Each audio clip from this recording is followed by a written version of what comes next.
The enemy she swore to hate is alive and bound to her forever.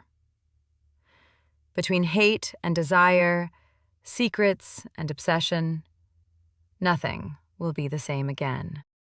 The church bell tolled low and heavy, its echo spreading across the damp, morning streets. The sky remained burdened, as if nature itself refused to brighten that moment. Elena adjusted the black coat over her shoulders not for warmth, but to disguise the unease pounding in her chest. She walked slowly through the old atrium, where every stone seemed to hold echoes of forgotten prayers and unheard confessions. There was no reason for her to be there. She kept repeating to herself, Nathan's funeral shouldn't mean anything more than a distant formality. Yet at the same time, there was a strange urgency in witnessing his death. She needed to be certain that the man who had ruined years of her life, who had stained her academic reputation with sharp words and calculated cruelty, was truly buried once and for all. The nave was full. Suited men, women in somber dresses. Discreet journalists all gathered not to mourn Nathan, but to make sure they were present at the final spectacle of a man who, in life, always demanded an audience. In their gazes lingered a mix of false compassion and morbid curiosity, as if each person sought to convince themselves they truly believed in his absence. Elena scanned the pews, recognizing familiar faces from the academic and art criticism circles. Many of those now feigning grief had once been targets of Nathan's venomous tongue. Others, on the contrary, owed him sudden ascension bought with praise and strategic alliances. Most, however, were there simply because his name still attracted attention. Even in death, the smell of incense hung in the air, thick and almost suffocating. It mingled with the scent of flowers arranged around the casket, white lilies, dark roses, red carnations, a disturbing contrast as if someone had deliberately chosen blossoms that symbolized both purity and violence. Elena moved toward the front, each step reverberating in her mind like a distant echo. Her breath was controlled, and behind her serious expression, she concealed a storm of conflicting emotions. She hated Nathan. She hated every word he had spoken against her, every article in which he had ridiculed her work in front of colleagues and mentors. She could still hear the muffled laughter in the lecture hall, still feel the blood burning in her veins as he destroyed years of research in a matter of minutes, just to reaffirm his own superiority. And yet, there she was, looking at his still body, wrapped in dark silk, his face pale and composed like a mask. He even seemed younger, without the usual cynicism etched into his eyes. There was an almost unsettling serenity about him. Elena approached the casket, ignoring the curious glances that followed her. It wasn't grief that moved her, it was necessity. She wanted to see him up close, to touch, to make certain her enemy was truly defeated, that he would not rise again in columns, lectures, or hushed conversations to remind everyone of the humiliation she had suffered. Her fingers hovered over the polished wood. The surface reflected the candlelight, warm and golden. Yet when her skin finally touched the casket, the sensation was the opposite, cold, almost cutting. A shiver ran up her arm and pierced her chest. Elena's heart raced, as if jolted by an electric shock. She pulled back for an instant, startled by the intensity of it. Maybe it was just nerves, she thought. Maybe her mind was playing tricks on her, conditioned to associate Nathan's name with still open wounds. She drew a deep breath, trying to regain composure.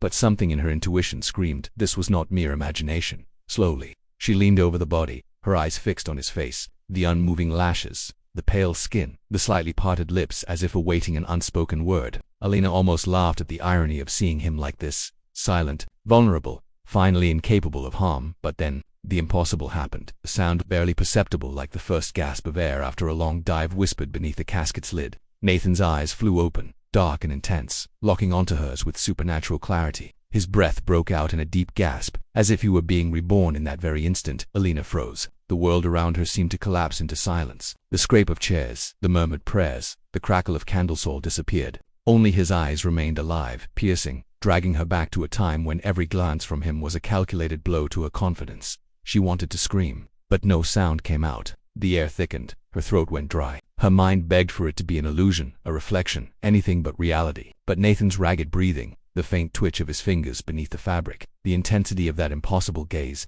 all confirmed he was back. No one else seemed to notice. The people behind her remained in their seats, murmuring among themselves, as if nothing had happened. Only Elena stood before the impossible, trapped by a secret that burned like fire. Her body instinctively tried to retreat, but something within her, stronger than fear, kept her rooted in place. Her heart stumbled erratically, racing one moment, halting the next. She was paralyzed between horror and a strange fascination. Nathan blinked slowly, and for a moment, the irony that had always marked his expression resurfaced in a faint, almost imperceptible smile, as if he had been waiting for this, as if he had returned to life for no other reason than to confront the woman he had most despised. Elena pulled her hand away from the casket as if she had touched fire. She stepped back, gasping, yet could not look away. He was alive, not as before, but alive in some way, and only she had witnessed his silent resurrection. The bell tolled again, filling the sacred space with heavy notes. Elena shuddered, sensing that the sound marked not just the end of a ceremony, but the beginning of something far darker. From that moment on, she knew nothing in her life would ever be the same. Elena stood frozen before the casket, her eyes locked on Nathan's, unable to convince herself it was real. The world around her remained intact. The religious chants continued. The candles still burned. The guests whispered among themselves. None of them seemed to notice that the dead man had opened his eyes. Only her. Only she had witnessed the impossible. A chill ran down her spine. A shiver that had nothing to do with the church's temperature but something far deeper, almost primal. Was she losing her mind? Was it the result of all the rage she'd built up? The painful memories Nathan evoked, the expectation of finally seeing him defeated. Her mind reached for rational explanations, but her heart hammered out an uncomfortable truth. He had looked at her. He had seen her. He was following her every movement with the same intensity he'd had in life. Elena stepped back twice, trying to escape that gaze, but the invisible weight she had always felt in his presence seemed to pin her to the ground. In that fraction of a second, she wished to flee. She wanted to leave the church, leave everyone behind, never hear his name again. Yet her feet remained rooted to the cold marble. The rest of the ceremony blurred by. Religious words echoed meaninglessly in her ears. The casket was closed, the weight of the lid muffling the signs only she seemed to have witnessed. People stood. Some cried in almost theatrical displays. Others greeted distant relatives with polite coldness. Elena moved among them like a foreigner in her own reality, trying to convince herself nothing had happened. But as the crowd began to disperse, she noticed something disturbing. The funeral hall had grown nearly empty. Shadows stretched long across the walls, and the incense burned slower, releasing a lazy thread of smoke into the heavy air. Only a few people remained, but they soon left as well, leaving her alone. The silence was thick, almost tangible. Elena turned to go, but then she heard Elena. Her name, whispered with clarity. She froze. The blood in her veins turned to ice. The voice was deep, hoarse, weighted with fatigue, but it carried that ironic inflection she would recognize anywhere. Nathan's cruel irony. The one he had used so often to ridicule her ideas in crowded lecture halls. She swallowed hard, too afraid to answer. Instinct told her to run, but something stronger, a mixture of fear and fascination, forced her to stay. "Don't pretend you didn't hear me," the voice echoed again, firmer this time, yet still low, as if seeping directly into her mind. Elena turned slowly. The casket was open again. She didn't remember seeing anyone touch it. Inside, Nathan no longer bore the rigid expression of a corpse. His eyes were open, and though his face still held the pallor of death, there was movement there. There was life. "You're supposed to be dead," she murmured, her voice barely breaking the silence. His lips curved into a brief, sarcastic smile. "I was, for a little while." Elena's stomach churned. Her mind screamed to run, but her body stayed still. "This is some trick, a hallucination." "No, my dear researcher," he replied, savoring each syllable as if still standing at a podium. "It's the consequence of a choice. A pact." She frowned, unable to understand. "What pact?" Nathan sighed, and the sound was so real, so physical, that her heart lurched. "Death is tedious, Elena. Oblivion, even more so. I refuse to disappear. I've always dreaded the idea of being erased, of becoming just a name in a footnote, condemned to eternal silence. So I sought alternatives." He leaned forward slightly, as if his presence broke the boundaries between the natural and the profane. "There is knowledge you won't find in libraries, not even the oldest. There is power hidden in ancient rituals, in voices whispering at the edges of the world. I made a bargain." Elena clenched her fists. It sounded absurd, but the clarity of his eyes, the vibration of that voice, impossible to ignore. Everything told her this was no delusion, a bargain. She asked bitterly, "And what was the price?" His smile vanished. "The price is being bound to you." The impact of his words nearly knocked her off her feet. She gave a nervous laugh, but the sound came out trembling. "That's a sick joke. You hated me. You spent years destroying my work, ridiculing me. Why, of all people, would you be bound to me?" Nathan stared at her, and for a moment there was no sarcasm in his gaze, only raw intensity, as if even hatred was a distorted form of connection. "Because you truly knew me. Because when everyone else stayed silent before my arrogance, you confronted me. Because when I tried to reduce you to nothing, you resisted. Even humiliated, you didn't disappear. And maybe that strength is what holds me here." Elena felt a knot in her throat, a mix of disgust, indignation, and something harder to name. There had always been in Nathan a dangerous magnetism, a poisoned fascination she hated to acknowledge. Even while he ruined her reputation, even while turning her career to ashes, part of her could never ignore his presence. Now, standing before the man who should be dead, that magnetism returned magnified. It was like staring into an abyss and wanting to jump. "You're insane," she whispered, stepping back. "I won't be part of your delusion." "It's not your choice," Nathan replied, his voice low but firm. "From the moment you touched the casket, the bond was sealed. I exist because you exist. My presence in this world depends on you. Elena pressed a hand to her chest, trying to steady her erratic breathing. Her heart pounded so hard it felt ready to burst. This is revolting, it's inevitable, he corrected, and a slow smile returned to his lips. An admitted part of you is curious. You want to know how far this pact goes. You want to know what it means to be bound to me. Elena shuddered. He was right and she hated it. Every cell in her body screamed to reject him, but her mind, hungry for answers, tilted toward the mystery. After all, Nathan had always wielded that ambiguous power over her to wound her, and yet make her want to understand him. Silence filled the room again. The incense was nearly spent, leaving only a thin spiral of smoke. Elena felt she had crossed an invisible threshold. She was no longer at a funeral but at the beginning of something that could devour her, and for the first time, she wasn't sure she wanted to resist. Elena let out a trembling sigh as she turned her back. She needed to leave. No matter how vivid Nathan's gaze had been, no matter how much those words had cut into her heart like blades, she would not stay to hear more. The heels of her shoes echoed across the cold floor of the funeral hall as she advanced toward the door. But then it happened. The strength in her legs simply vanished. Her body grew heavy. Her muscles trembled as if invisible chains were holding her down. The air thinned. Elena clutched the doorframe to keep from collapsing. Her heart beat erratically, sometimes racing too fast, sometimes halting in suffocating pauses. Behind her, she heard the voice, "I told you, it's not your choice." The sound was low, deep, but inside her it roared like thunder. Elena tried to take another step. Her body responded with even greater weakness. Her hands shook, and an unbearable sensation seized her as though her very life force was being drained, drop by drop. She turned with effort and saw him. Nathan, still lying in the casket, but his eyes open, alive, attentive. He didn't need to move to dominate her. His mere existence was enough. "What did you do to me?" Her voice came out harsh, laced with fear. His smile unfolded slowly, a reflection of triumph. Nothing beyond what was already written. The pact demands a bond. When you touched the casket, the seal was closed. Now every step you take away from me tears a piece of yourself apart. Elena wanted to scream, to curse him, but panic strangled her. She staggered back to the center of the room. Slowly, her body regained strength, her heartbeat calmed. She drew a ragged breath and understood the trap. She was imprisoned in him. "This is monstrous," she whispered, her eyes blazing with hatred. "It's inevitable," Nathan replied, repeating the word like a sentence. "And you know, deep down, that part of you has always been bound to me." Elena let out a disbelieving laugh, short and nervous. "Bound to you? I've hated you my entire life." "Hatred is only another face of the bond," he countered, with that cruel calm that infuriated her. "You hated me because I saw through you. Because I recognized the ambition you hid behind the academic mask. You wanted respect, recognition, but you wanted power too. I only tore the mask away. You destroyed my career," she spat, every syllable dripping with rancor. "You ridiculed years of work in front of everyone. You made me a living example of failure, and yet, you didn't vanish." Nathan tilted his head, as if studying an intriguing piece of art. "That's why the pact chose you.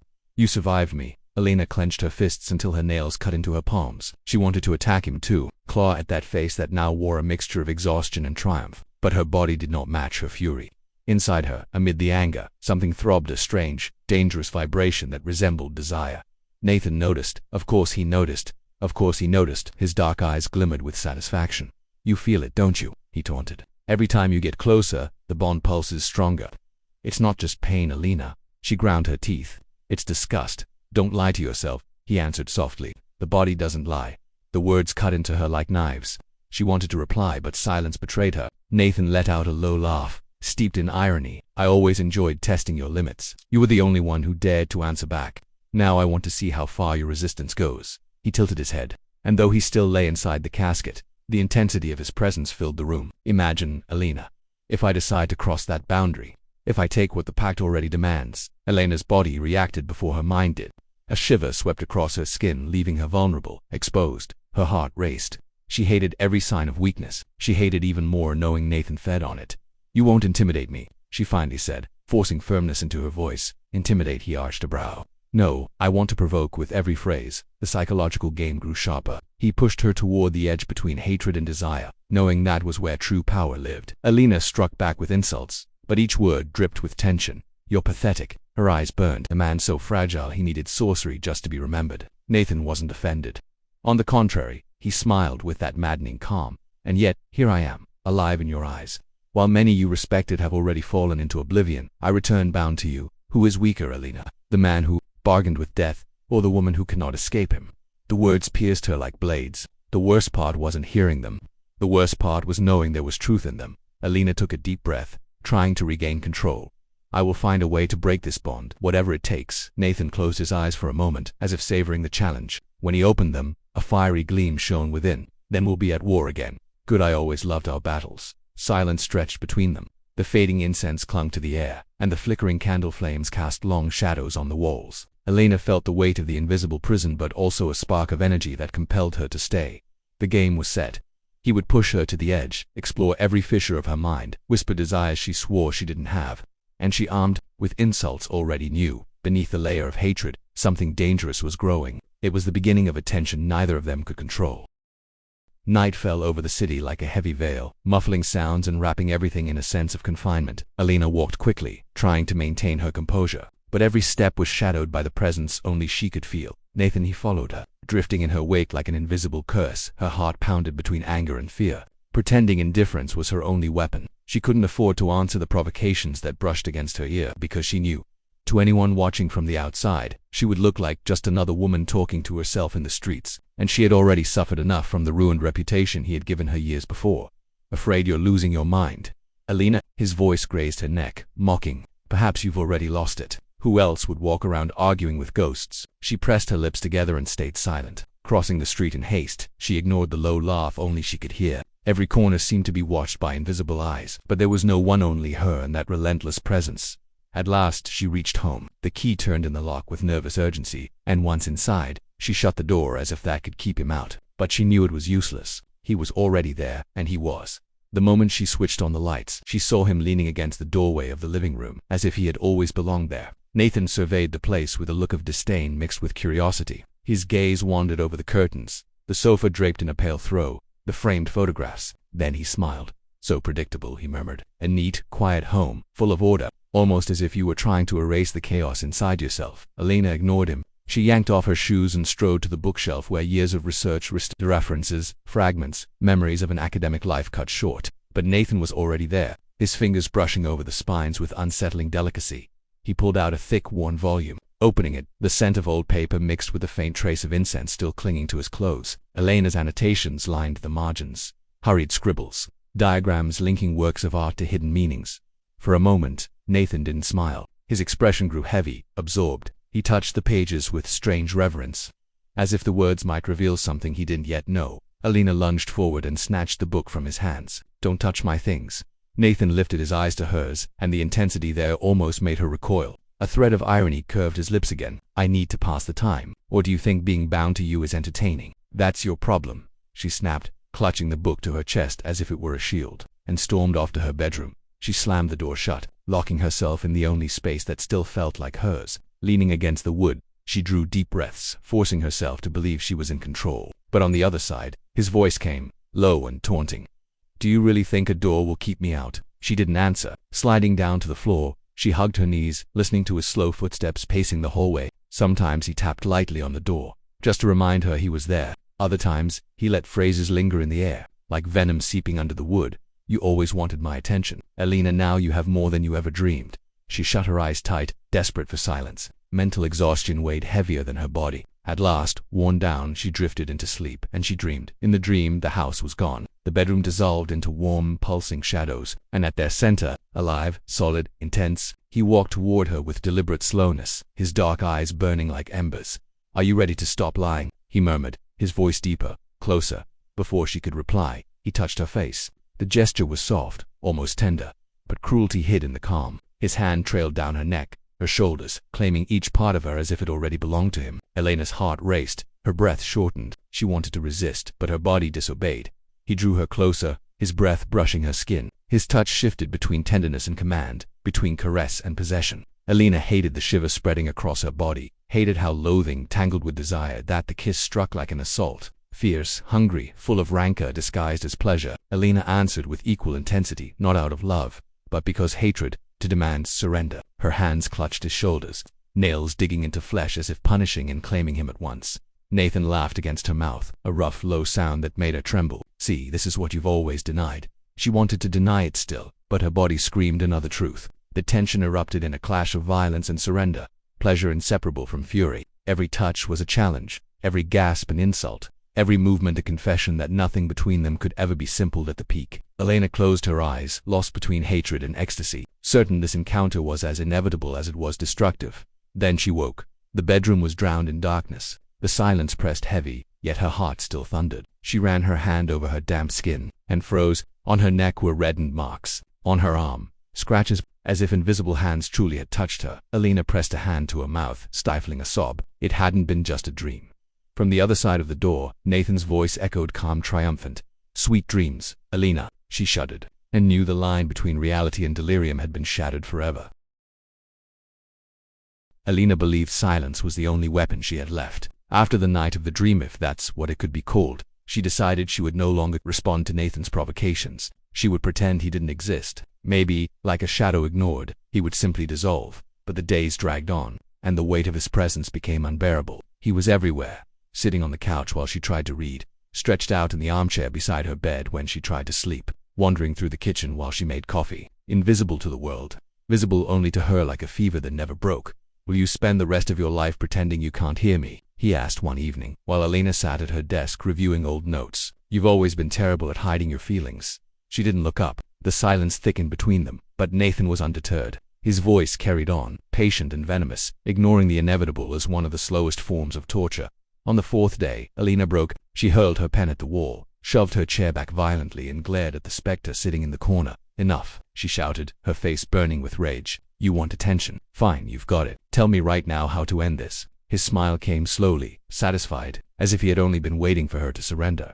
"The truth, Elena." "You can't," he said, rising and stepping toward her with nearly soundless movements. "Not without paying the price." "What price?" she cut in, urgency sharpening her voice. "You speak in riddles but never explain anything. Why did this happen? Why me?" Nathan's eyes darkened, the irony slipping into something heavier. He sighed, and for a moment he looked less like a ghost and more like a man exhausted, worn down. "Because I refused to be forgotten," he whispered, raw and bare. "For me, disappearing was worse than death. I would rather eternal damnation than being erased from memory." Elena stared at him, trying to understand. "So this pact, it was just pride." "Pride," he admitted without hesitation. "Pride, vanity, hunger for power. Call it whatever you like. I was already sick when I turned to the rituals. I knew my body wouldn't last, but the thought of vanishing, of leaving nothing but dust, was unbearable." The silence that followed pressed, heavy between them. For the first time, Elena glimpsed in him a quiet vulnerability, almost human. But she wouldn't be deceived. Clenching her fists, she pushed forward. "That still doesn't explain why me." Nathan arched a brow, the ironic smile curling back. "Because you hated me more than anyone else, and hatred is a bond stronger than love. When you touched my coffin, you weren't just saying goodbye. You were making sure I was defeated, and in doing so, you gave me passage." Elena shuddered. She wanted to retreat, but an urgent need gnawed at her. She had to know more. In the days that followed, she threw herself into an obsessive investigation. If he wouldn't reveal the truth, she would dig it out herself. She scoured old archives, forgotten theses, reviews buried in academic journals. She discovered Nathan had manipulated results, falsified sources, destroyed reputations to build himself into an unquestionable authority. But that wasn't all. The deeper she dug, the uglier the portrait became. There were whispers of plagiarism, of blackmail, even of crimes quietly covered up in the name of his career. People who had mysteriously vanished after clashing with him. Each revelation sickened her. His cruelty ran deeper than she had ever imagined, and yet, the pull didn't fade. On the contrary, it grew. There was something magnetic in the way Nathan stared down eternity, something that blended fragility with absolute power. One night, as she leafed through a dossier of clippings about the scandals he had sparked, she felt his breath too close to hers. "Studying me, Elena." His voice was low, insinuating. "Careful, the deeper you dig, the deeper I sink into you." She slammed the folder shut and glared at him. "You're rotten. You always were." Nathan tilted his head, accepting the insult as though it were praise. "And yet, you can't stop thinking about me." Elena wanted to deny it, but words failed her. In his eyes there was fire and shadow, and she hated how her body responded to his presence. There was something intoxicating in knowing this man so cruel, so corrupt, now depended on her to exist. Deep down, she feared the pact wasn't just a prison. She feared it was a mirror, reflecting the parts of herself she had always hidden: ambition, pride, the hunger for the forbidden. And in that moment she understood it wasn't enough to destroy Nathan. First, she would have to survive what he had awakened inside her. Elena's routine had become something she never could have imagined. At first, she believed silence and refusal to respond to Nathan would be her defense. But as the days passed, the initial tension gave way to a strange, almost domestic coexistence, though one still steeped in latent hostility. He had seeped into her life in subtle ways, no longer just through taunts or venomous whispers, but with gestures that disarmed her resistance. He read her books as if they belonged to him, sat patiently before the shelves, and between turned pages dropped remarks that, to her irritation, were far too insightful. This interpretation of color symbolism, he remarked one afternoon, eyes fixed on a work Elena had always valued, is far too limited. You've considered only the social reading, but ignored the author's personal dimension. Elena scoffed, trying to hold firm. It's not ignoring, it's focusing on what mattered for the period. But what if what mattered to him was precisely what you left out? Nathan countered, without raising his voice.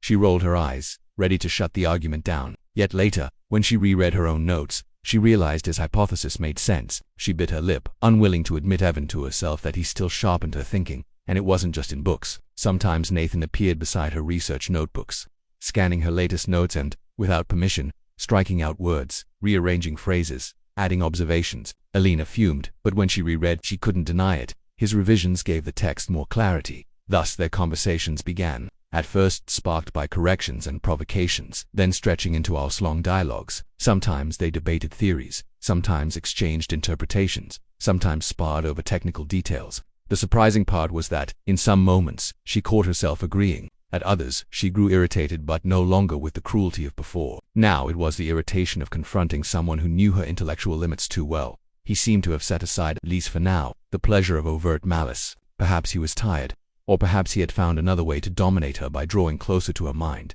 But Elena did not forget, even as their dialogues flowed more naturally, even as his constant presence began to feel inevitable. She never stopped searching. She scoured dusty books, treatises on occultism, forgotten articles in digital archives. She sought a loophole, some way to undo the bond. He knew. Nathan always knew. Sometimes he appeared behind her, reading over her shoulder. Sometimes he left her in peace, silent but never absent. Even when unseen, Elena felt the weight of him, as if the air itself thickened around her.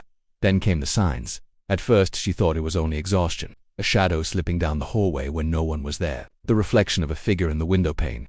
Gone when she turned, distant whispers, like forgotten words tangled with the wind.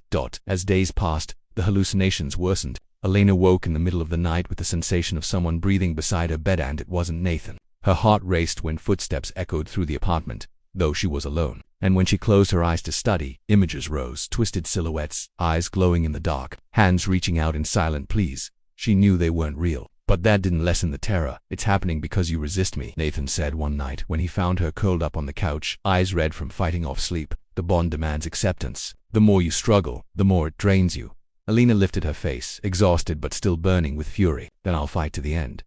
He came closer, kneeling before her. For a moment, sarcasm vanished from his features. Something darker, but almost intimate, lingered there. "Fighting me is fighting yourself." His fingers brushed her arm, and her skin reacted instantly with a shiver. "You feel it, Elena, don't bother denying it." She jerked her arm away, but the heat of his touch lingered. "What I feel is hatred," Nathan smiled, slow and enigmatic. "Hatred is only desire in disguise." Elena didn't answer. She couldn't admit that, deep down, he was right. The bond was no longer just a prison. It was twisting her mind, blurring the line between what belonged to him and what belonged to her. In the nights that followed, the hallucinations intensified. Voices whispered secrets she didn't want to hear. She saw figures lurking through door cracks, as though the entire house had been invaded by phantoms. Nathan was always there, sometimes silent, sometimes taunting, sometimes offering his presence as if it were protection.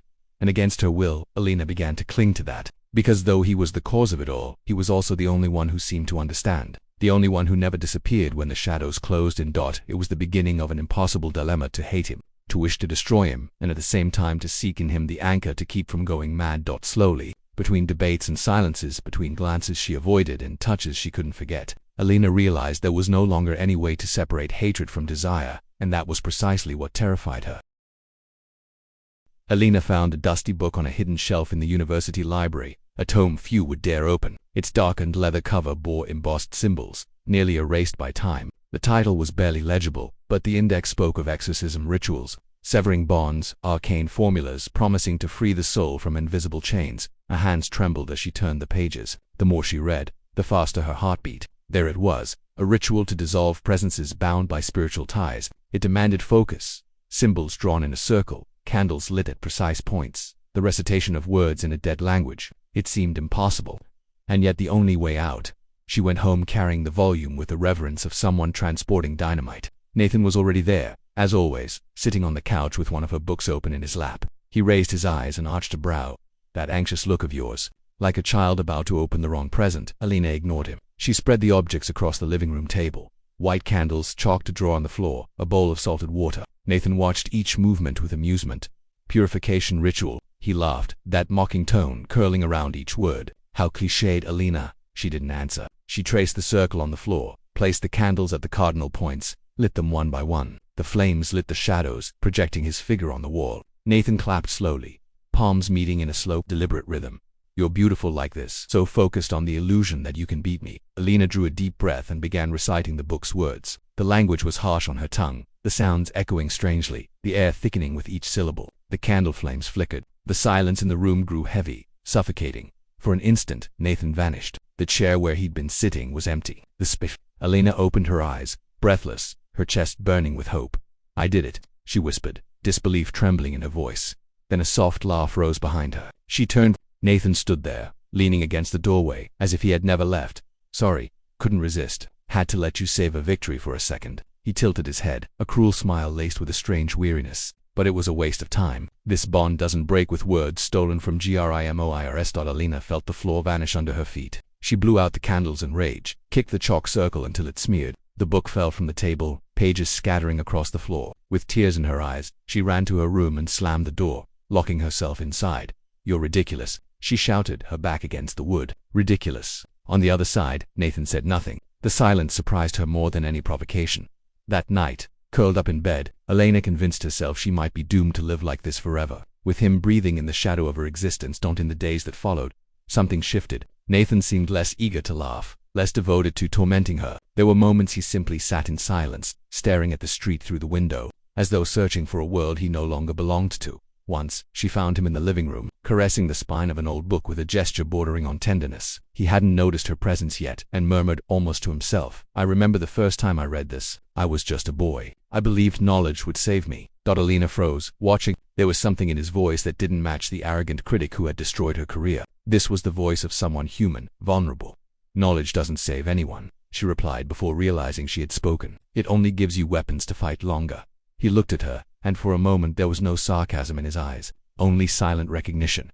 Another time she found him sitting on the hallway floor, hands resting on his knees. His expression was exhaustion itself. When Elena approached, Nathan lifted his face and said with a half smile, "It's strange. I feel tired, but I have no body." "But I have no body." Elena was speechless. It was easy to hate him when he mocked her, but almost impossible when he showed cracks memories of when he'd still been mortal. He spoke of sleepless nights poring over manuscripts, of the first time a professor humiliated him in public, of the loneliness of never allowing himself to love anyone because pride forbade weakness, and she, against all logic, listened. In these fragmented conversations, Elena began to notice something that scared her more than any failed ritual. The power wasn't only his, it was hers too. He existed only because she had touched his coffin. He remained only because the bond fed on her energy. She was the anchor, the root, the chain. Nathan, sensing her silence, smiled with soft irony. "You finally understand." "I understand," she answered, her voice nearly a whisper. "You depend on me, I do." He came closer, that dark gaze seeming to read her deepest thoughts. "And that gives you power, but it binds you as well, because if I fall, you fall with me." Elena shivered. For the first time, she didn't feel only like a victim, nor just a prisoner. She felt like part of it, part of the damnation, part of the eternity, part of him. And the spiral deepened. The more she tried to resist, the further she found herself drawn into that abyss where hatred and desire were no longer distinct. That night, as she lay down, Elena no longer knew if she was dreaming of Nathan or living him awake. She only knew there was no way back. The wine bottle was already half empty when Elena let herself sink onto the couch, legs folded to the side, her body heavy. The room was wrapped in dim light, illuminated only by the faint glow of the lamp, which seemed more like an accomplice than a witness. Nathan sat motionless in the armchair across from her, with that statue-like stillness that tormented her. She raised her glass once more, wetting her lips with the sharp taste that burned her throat. The alcohol dissolved the barriers she had spent weeks building, and without realizing it, the words began to spill out. "You have no idea how much you destroyed me," she began, her voice trembling. "It wasn't just criticism. You ridiculed years of research in front of an entire audience. They laughed at me, Nathan. They laughed because you wanted them to." He watched her in silence. There was no irony, no provocation, only that fixed gaze, as if he were weighing each word. You hunted me like it was a game, she went on, her voice rising. Every paper I wrote, every conference, you were always there to cut me to pieces. I thought it was an intellectual rivalry, but it wasn't. You wanted to crush me, erase me. The glass hit the table hard, and you succeeded. She expected a reply, a sneer, an arrogant justification, but Nathan stayed silent. Only the tightening of his jaw betrayed something he was trying to hold back. Irritated, Elena leaned forward. Oh, nothing to say. Cat got your tongue. She gave a sharp laugh, but it was more like a strangled sob. Nathan stared at her with an intensity that made her pulse quicken. There was something different about him that night. It contained tension, a silence charged with weight. Slowly he stood. Each step echoed against the wooden floor. Elena felt the urge to run, but her feet wouldn't obey. He stopped in front of her, close enough for the invisible heat of his presence to raise goosebumps on her skin. Without a word, he lifted his hand and slid his fingers into her hair, gently pulling it back. The gesture, delicate and firm, at once sent a jolt down her spine. Elena gasped, startled by the effect it had on her. She tried to speak, but her voice failed. He leaned in, brushing his lips against the curve of her neck on her. His breath was warm, and each exhale felt like a promise. Elena closed her eyes, torn apart by conflict, run or surrender. But his touch was a magnet impossible to resist. The kiss came next, intense and demanding. There was no tenderness, but it wasn't just violence either. It was as if each movement carried years of rancor and desire. Coiled tight, Elena answered with the same fury, biting his lips, pulling him closer. His hand slid down her waist, gripping as though to carve his presence into her skin. Elena moaned, the sound escaping before she could stop it. He lowered her onto the carpet with firm insistence, his weight pressing down on her.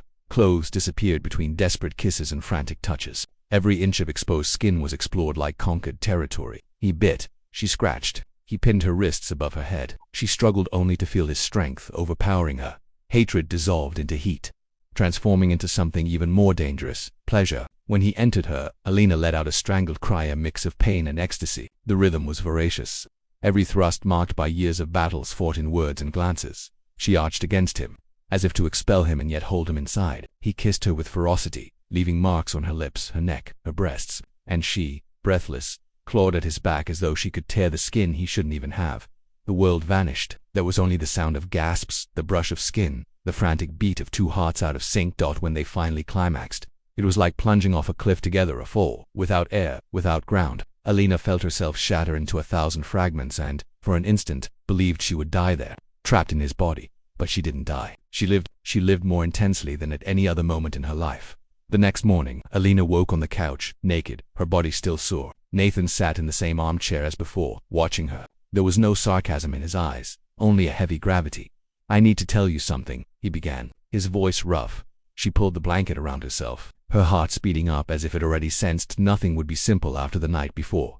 Nathan drew a deep breath before speaking. "There's a way to break the pact." Elena's eyes widened. "What? You never said that before." "Because it's not simple." He looked away, his fingers interlaced as if seeking strength. "To sever the bond, you'd have to bury me again. But this time, conscious, alive." A deadly silence fell between them. "Bury you alive," Elena repeated, almost voiceless. "That would kill you for good." Yes, he met her gaze. "Steady. I'd vanish forever. No shadow, no memory, only the end." The weight of the confession hit her like a stone. He had just handed her the choice she'd been searching for days, to free him and lose him, or to keep him by her side, condemned, half alive, half dead. Elena didn't know what to answer. Her body still vibrated with the echo of the night's pleasure, but her mind already stood at the edge of an abyss. Her reason was ready to do it now, but some part of her, one she hadn't known existed, didn't want to. She felt insane for the battle raging inside her. The day passed in silence. Nathan didn't follow her through the rooms with his usual provocations, didn't torment her with acidic jokes or comments about the books she read. He sat in the living room for hours, motionless, eyes fixed on some distant point as if he were elsewhere. Elena, no matter how hard she tried to feign indifference, felt the unease growing inside her. His stillness unsettled her more than any mockery ever had. By nightfall, she could take it no longer. She found him leaning against the window, the moonlight cutting across his profile. The silence was thick, almost suffocating. "What did last night mean?" she asked, her voice low but firm. Nathan took a long time to answer. His eyes, lost in the dark, seemed to search for words he had never learned to use. When he finally spoke, his voice was deep and drawn out, as if each syllable weighed tons. "I'm not sure," he admitted. "I only know that when you let everything out, when you said everything I'd done to you, it felt like a punch to the stomach. It was the first time in a long time I realized I had truly hurt someone who had never harmed me." Elena blinked, surprised. She hadn't expected sincerity, let alone regret. These days with you have shown me things I never wanted to see, he went on, eyes fixed on the floor. We're alike, Elena, more than I'd like to admit. And yet there's something in you I never had, something pure. Maybe that's what drew me to you from the start, but I didn't know how to handle it. He took a deep breath, jaw tightening. Maybe chasing you was the most twisted, cruel way of showing I wanted you. I never learned any other way. His words hung in the air, mournful, heavy as grief. Elena felt her chest tighten. Part of her wanted to believe him. Another part screamed she couldn't give in. So, what do we do now? She asked, almost in a whisper. Nathan lifted his eyes, and in them there was an unexpected sadness. Maybe it's better to end this once and for all, he said, his seriousness cutting through the air. Free you, free me. His words sliced through her like a blade. A part of Elena wanted to scream no, but her mouth stayed shut. Her silence was her only answer. Deep down, she knew it was the right thing. Hours later, they walked together to the cemetery. The night was dense. The cold wind howled through the twisted trees, carrying whispers that sounded like voices. The iron gate creaked as Elena pushed it, the sound echoing like an omen. She carried a small box of candles and the old book in her hand. Nathan walked beside her, shadowed, but without his usual defiant air. There was a resigned calm about him, like someone who had accepted his fate. They reached the grave where he had been buried weeks earlier. The earth still bore the marks of having been disturbed. Elena knelt, lighting candles around the site. The flames flickered, illuminating only fragments of their faces, creating a play of light and shadow that seemed to mirror everything between them. Half life, half death. Nathan watched in silence. When Elena lifted the book to begin the ritual, her hands trembled. The words on the page looked blurred. She drew a steadying breath. Nathan. Her voice wavered. Are you sure this is what we should do? He didn't answer immediately. He crouched to meet her at eye level and touched her face. The gesture was delicate, almost reverent, in stark contrast to all their clashes. Elena, I've always been a condemned man. If things go on like this, I'll drag you down with me. He paused, his breath shallow. She looked at him, eyes glistening. And if there's another way, if we could find some other way out. Her voice cracked. I don't know if I can let you go. A glimmer flickered in his eyes. For the first time, there was no arrogance, only vulnerability. Then tell me what you want, Elena. His voice was deep, but there was tenderness in it. Do you want to free me into eternal oblivion, or keep me by your side, condemned to wander between worlds? The candles crackled in the wind, and for a moment it felt as though the cemetery itself was holding its breath. Elena closed her eyes, her heart racing, torn between hatred and desire, between reason and vertigo. The dilemma suffocated her. Give him final death, erasing forever the presence that had haunted her for years, or accept him there, bound to her world, half alive, half dead forever, tied to her. The silence stretched, heavy and sharp. The wind howled that night, carrying a murmur of ancient voices. The candles flickered before the grave, casting light and shadow across the tense faces of Elena and Adrian. On paper, the decision seemed simple: bury him again and free herself, or accept the curse and live with him condemned. But nothing was simple. Elena stared at the open book in her hands. The Latin words burned before her eyes, as if judging her. Adrian watched silently, face grave, but eyes filled with restrained expectation. So, he asked, voice low, hoarse, almost a whisper, will you free me, or keep me bound to you? Her heart hammered, as if trying to escape her chest. And then, something unexpected happened. As she looked at him, something within shifted. What if there were a third way? The pages of the book were filled with warnings and curses, but also with symbols she had never understood. Now, in the heat of choice, the words seemed to rearrange themselves before her eyes. Elena lifted her gaze. Maybe there is another way. Adrian arched an eyebrow. Another way. Don't toy with me, Elena. This is not a game.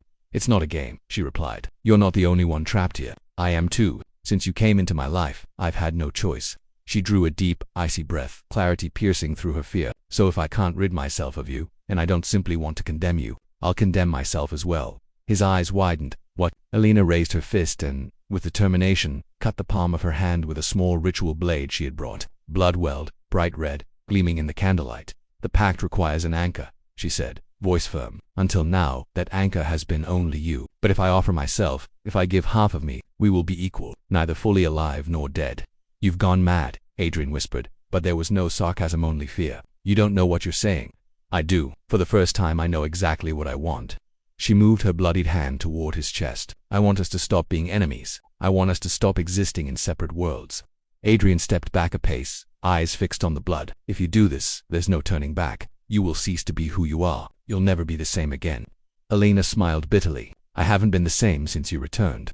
He remained motionless, torn between refusing and surrendering. Then, as she began reciting the words of the book, a voice firm despite the tremor in her body, Adrian tried to interrupt Elena, but it was too late. Her blood dripped onto the cold earth of the grave. and the candles erupted into towering flames. The wind screamed like a banshee, and the world seemed to fold in on itself. Adrian cried out not in pain, but in chakars. The bond between them burned and transformed. The shadow that once bound him solely to her expanded, enveloping them both. Elena felt her heart race, then slow, until she could no longer tell if it was beating at all. A chill ran from her feet to her head. But it was not absence, it was a new presence. When she opened her eyes, Adrian knelt before her, breathing hard, but he looked different. No longer a spectral apparition with tenuous limits, no longer a phantom visible only to her. His skin had color, though pale, almost translucent. His eyes blazed with intensity, reflecting the same strange light now shining in hers. What did you do?" he murmured, touching his chest as if searching for a heart. Elena smiled, tired but triumphant. "I broke the rules." Adrian touched her face, hands firm, simultaneously real and unreal. "You're like me now." "No," she shook her head. "Now we're something else. Both of us." The cemetery fell into a sepulchral silence. The air around them seemed to vibrate with a presence that did not belong to the ordinary world. The candles extinguished at once, plunging them into darkness. And in that darkness, something shifted. The ground beneath their feet ceased to be solid. The wind was no longer just wind. Elena felt the real world dissolve around them, the trees, the stones, the gravestones fragmenting into smoke. Adrian gripped her hand. "We're leaving." She did not resist. She only followed. Reality shattered like glass, and they were swallowed by a space between spaces. There was no sky, no ground, only an infinite misted horizon, a place without time or borders, where the voices of the dead whispered like eternal echoes. Elena looked around, both fascinated and terrified. "Where are we?" Adrian smiled, dark light glinting in his eyes. "The only place where we can truly exist, between life and death." She drew a deep breath, accepting. "Then this is where we'll stay." He squeezed her hand tighter. Together. And so they walked forward, to beings who defied fate. No longer enemies, no longer from separate worlds. Cursed creatures, half alive, half dead, wandering a realm that belonged to no one. The ordinary world lost them that night, but in the space between life and death, a new story began, one forged from shadows, desire, and eternity.